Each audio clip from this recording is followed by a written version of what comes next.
ቅረብ።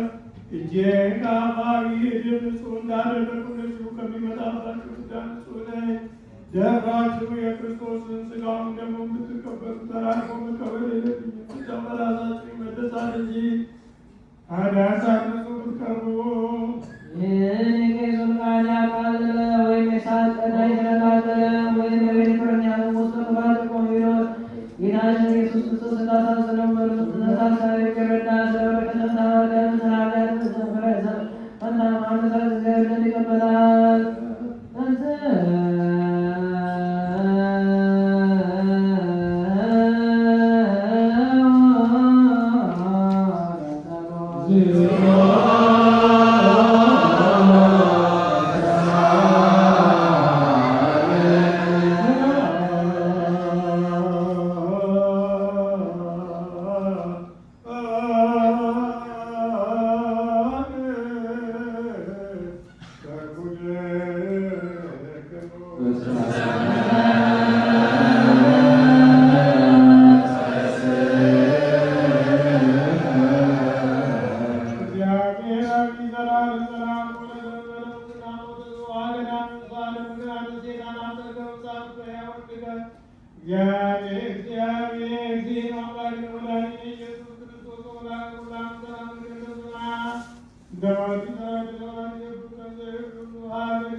Amen.